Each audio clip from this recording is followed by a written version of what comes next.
കൊച്ചിയിൽ കാറുകളുടെ മത്സരയോട്ടം നടന്നു എന്നുള്ളൊരു വിവരം കൂടിയുണ്ട്. ക്വീൻസ് വാക്ക്വേയിൽ അർദ്ധരാത്രിയിലാണ് ഈ സംഭവം ഉണ്ടാകുന്നത്.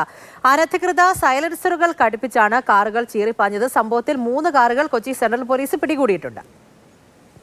എറണാകുളം ക്വീൻസ് വാക്ക്വേയിലാണ് ഇന്നലെ രാത്രി 1:15 ഈ കാറുകൾ ചീറിപ്പാഞ്ഞ മത്സരയോട്ടം സംഘടിപ്പിച്ചത്. തുടർന്ന് സെൻട്രൽ പോലീസ് എത്തിയാണ് നിലവിലിപ്പോൾ ഈ കാറുകൾ കസ്റ്റഡിയിലെടുത്തത്. 3 കാറുകളാണ് കസ്റ്റഡിയിലെടുത്തത്. ഈ 3 കാറുകളിൽ 6 പേരാണ് ഉണ്ടായിരുന്നത്.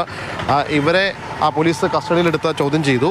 ഇതിൽ ഈ 3 വാഹനങ്ങളിലും വലിയ രീതിയിലുള്ള ഓൾട്ടറേഷനാണ് വരുത്തിയിട്ടുള്ളത്. ഈ വാഹനങ്ങളുടെ സൈലൻസറുകൾ കണ്ടാൽ തന്നെ വലിയ രീതിയിൽ ഓൾട്ടറേഷൻ വരുത്തിയിട്ടുണ്ട്. ഈ സൈലൻസറുകളിൽ നിന്ന് കാതടപ്പിക്കുന്ന രീതിയിലുള്ള ശബ്ദവും തീതുപ്പുന്ന പുകയുമൊക്കെയാണ് രാത്രിയിൽ ഉണ്ടായത്. എന്തായാലും ആളുകൾക്കിടയിൽ വലിയ രീതിയിൽ ഇത് ചർച്ചയും ആയിട്ടുണ്ട്.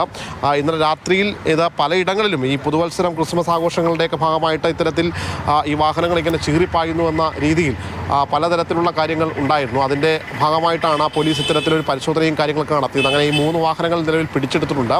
നിലവിൽ ഇവർക്കെതിരെ കേസുകളൊന്നും തന്നെ എടുത്തിട്ടില്ല. പക്ഷേ പിഴയടപ്പിച്ച് ഈ ആൾട്രേഷനുകളെല്ലാം മാറ്റിയ ശേഷം ഈ വണ്ടികൾ വിട്ടു നൽകും എന്നതാണ് സെൻട്രൽ പോലീസ് വ്യക്തമാക്കിയിരിക്കുന്നത്. ഓരോ വണ്ടിക്കും 5000 രൂപ വീതമാണ് നിലവിലിപ്പോൾ പിഴ അടപ്പിച്ചിട്ടുള്ളത്. ഈ വാഹനങ്ങളിലെ കൂളിംഗ് ഗ്ലാസ് ഉൾപ്പെടെ ഒട്ടിച്ചിട്ടുണ്ട്. അതെല്ലാം തന്നെ അനധികൃതമാണ് എന്നാണ് നിലവിൽ പോലീസും വ്യക്തമാക്കുന്നത്. ഇത്തരത്തിൽ ഇനിയും ഇങ്ങനെ ഈ ഓൾട്ടറേഷൻ ചെയ്യുന്ന വണ്ടികൾ ഉണ്ടെങ്കിൽ അത് കൂടുതൽ പിടിച്ചെടുക്കുന്ന നടപടികളിലേക്ക് പോലീസ് കടക്കുമെന്നാണ് വ്യക്തമാക്കിയിട്ടുള്ളത്. നിലവിൽ ഓരോ വണ്ടികളിലും ഈ ഓൾട്ടറേഷനുകൾ നമുക്ക് കാണാൻ കഴിയുന്നുണ്ട്. ഈ ഓൾട്ടറേഷനുകളെല്ലാം തന്നെ മാറ്റി സാധാരണ നിലയിലേക്ക് കൊണ്ടുവന്ന പിഴ അടപ്പിച്ച ശേഷം ഈ വാഹനങ്ങൾ വിട്ടു നൽകും എന്നാണ് നിലവിൽ സെൻട്രൽ പോലീസ് വ്യക്തമാക്കിയിട്ടുള്ളത്.